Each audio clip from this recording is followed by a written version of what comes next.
అందరికీ నమస్కారం అండి.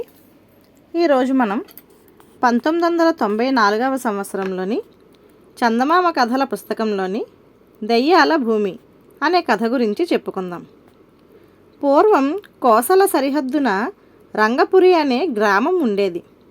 అది పేద గ్రామంగా ఉండడానికి ముఖ్య కారణం ఆ గ్రామానికి మూడు పక్కల ఓబనేల. గ్రామానికి ఉత్తరాన ఉన్న భూమి చాలా మంచిది. చాలా కాలం గ్రామస్తులు ఆ భూమిలో పంటలు పండించారు. కానీ 10-12 ఏళ్ల నుంచి అది బీడు వేసిపోయింది. అక్కడ దెయ్యాలు ఉన్నాయని గ్రామస్తుల నమ్మకం. అక్కడ వ్యవసాయం చెయ్యాలని ప్రయత్నించిన వారంతా దెయ్యాల మూలంగా కీడు పొందారు.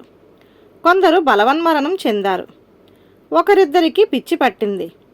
అటు తరువాత ఉత్తరవైపు భూమిపైన గ్రామస్తులు ఆశ వదులుకున్నారు. అక్కడంతా ముళ్ళ పొదలు, తుప్పలు మొలిచాయి. అసలే పేద గ్రామంగా ఉన్న రంగపురి ఇప్పుడు మరింత హీనస్థితికి వచ్చింది. ఆ గ్రామం నుంచి సుబుద్ధి అనే యువకుడు విద్య నిమిత్తం బాల్యంలోనే కాశీకి వెళ్ళి అక్కడ అనేక శాస్త్రాలు చదివి ఎంతో లోకజ్ఞానం గడించి స్వస్థలానికి తిరిగి వచ్చాడు. అతను తిరిగి వచ్చే నాటికి గ్రామం చాలా హీనస్థితిలో ఉంది.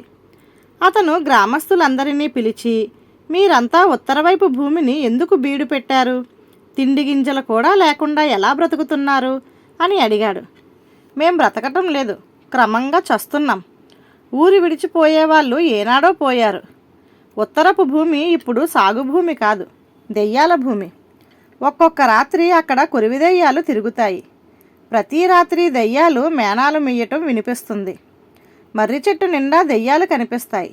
ఇదంతా పుకారు కాదు, ఊళ్ళో ప్రతివాడు కల్లారా చూసినది, చెవులారా విన్నదీను అన్నారు గ్రామస్తులు.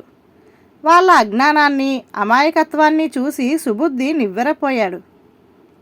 అతను ఊళ్ళో ఎందరినో అడిగి చూశాడు. కొరివిదెయ్యాలను దాదాపు ప్రతివాడు చూశాడు. మేనాల మోతల చప్పుడు, వెర్రి నవ్వులు వినని వాళ్ళు ఒక్కరూ లేరు. 2-3 రైతులు దయ్యాల భూమిలో దారుణంగా చచ్చిన మాట కూడా నిజమే. సుబుద్ధి రాత్రివేళ బయటికి వచ్చాడు. వీధి నిర్జనంగా ఉన్నది. అతను ఉత్తరంగా నడిచి వెళ్ళాడు. ఊరి చివర చేరేసరికి దయ్యాల భూమిలో ఉన్న మర్రి చెట్టు కనబడింది. దాని పైభాగాన తెల్లగా ఏదో ఆడినట్లు అనిపించింది. దానికి ఒక పక్కన గుప్పున పెద్ద మంట లేచి ఆరిపోయింది. ఎవరో వికారంగా నవ్వారు. సుబుద్ధి కోపంతో పళ్ళు కొరికి తాను చెయ్యవలసినదేమిటో ఆ క్షణానే నిర్ణయించుకొని ఇంటికి తిరిగి వచ్చేసి పడుకున్నాడు. మర్నాడు అతను మధ్యాహ్నం భోజనం చేసుకొని తనకు కావలసిన వస్తువులన్నీ మూటగట్టుకొని తాను మరొక చోటికి వెళ్ళిపోవాలని నిశ్చయించుకున్నట్టు గ్రామంలో అందరికీ చెప్పి వచ్చాడు.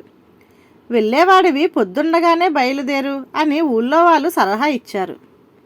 ఇంకో గంటకు సూర్యాస్తమయం అవుతుందనగా సుబుద్ధి దయ్యాల భూమికేసి బయలుదేరాడు.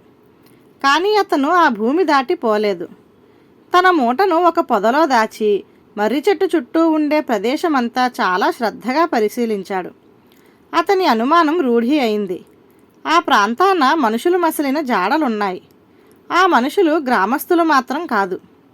సూర్యాస్తమయం వేళకు సుబుద్ధి తన మూట విప్పి అందులో నుంచి నల్లగుడ్డలు తీసి వేసుకొని మూట పట్టుకొని మర్రి చెట్టు ఎక్కి విశాలంగా ఉన్న పై పంగలో సుఖంగా కూర్చొని నిద్రలో పక్కకు ఒరిగి పడకుండా కొమ్మలకు తాళ్ళు అడ్డం కట్టుకున్నాడు.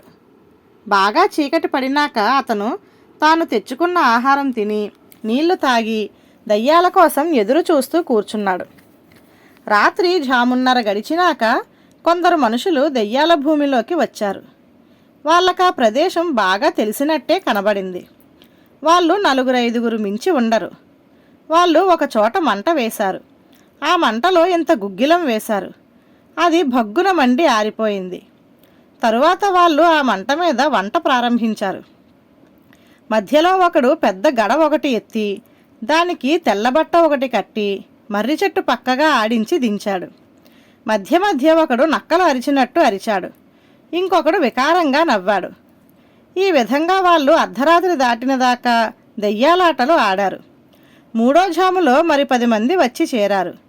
వాళ్ళు ఏవేవో మూటలు తెచ్చినట్టు సుబుద్ధికి తోచింది. వాళ్ళు పొయ్యిలో నుంచి కొరివి ఒకటి తీసుకొని తిన్నగా మర్రి చెట్టు కిందకి వచ్చి అక్కడ ఉన్న ఒక పెద్ద బండరాయిని పక్కకు తొలగించి గొయ్యి తీశారు. కొంత మట్టి తీశాక అడుగున ఇంకా చాలా మూటలున్నట్టు సుబుద్ధి గమనించాడు. వాళ్ళు తాము తెచ్చిన మూటలను వాటితో చేర్చి వాటిపైన మళ్ళీ మట్టి కప్పి బండరాయిని యథాస్థానంలో పెట్టారు. మళ్ళీ కాసేపు దయ్యాలాట ఆడి అందరూ సరిహద్దుకేసి వెళ్ళిపోయారు. వాళ్ళు వెళ్ళిపోయాక సుబుద్ధి నిద్రపోయాడు. అతనికి మెలకువ వచ్చేసరికి బారెడు పొద్దెక్కింది. అతను చెట్టు దిగి గ్రామంలోకి తిరిగి వచ్చాడు. వెళ్ళిపోతానని బయలుదేరావు, అప్పుడే ఎలా తిరిగి వచ్చావు అని గ్రామంలో వాళ్ళు అతన్ని అడిగారు. నేనెక్కడికి వెళ్ళాను? రాత్రంతా దయ్యాల భూమిలో ఉన్నాను. దయ్యాలతో కాలక్షేపం చేశాను అన్నాడు సుబుద్ధి. దయ్యాలు నిన్ను ప్రాణాలతో వదిలాయా అన్నారు గ్రామస్తులు. అవి మన వంటి దయ్యాలే. మనమంతా తలుచుకుంటే మన వల్ల వాటికే ప్రమాదం. మీకు ఒక చిత్రం చూపిస్తాను, నా వెంట రండి అన్నాడు సుబుద్ధి. అతను రమ్మంటున్నది దయ్యాల భూమికని తెలిసి చాలామంది భయపడ్డారు. ధైర్యం గల యువకులను 5-6 మాత్రం వెంటబెట్టుకొని అతను వారితో దయ్యాల భూమి అంతా మిట్ట మధ్యాహ్నం వేళ తిరిగాడు. ఇదిగో దయ్యాలు వంట చేసుకునే పొయ్యిరాళ్ళు, ఇదిగో కాలిన కట్టెల బూడిద, ఇదిగో గుగ్గిలం పొడి, మంటల్లో విసిరినప్పుడు చెదిరి పక్కన పడింది. పొయ్యి మంటలో గుగ్గిలం వేస్తే అదే కొరివి దయ్యం, తెలిసిందా? దయ్యాలు వంట చేసుకు తింటాయా? మీరు దయ్యాలు అనుకునేవాళ్ళు దొంగలు. అంతా కలిసి 15 మంది దాకా ఉన్నారు.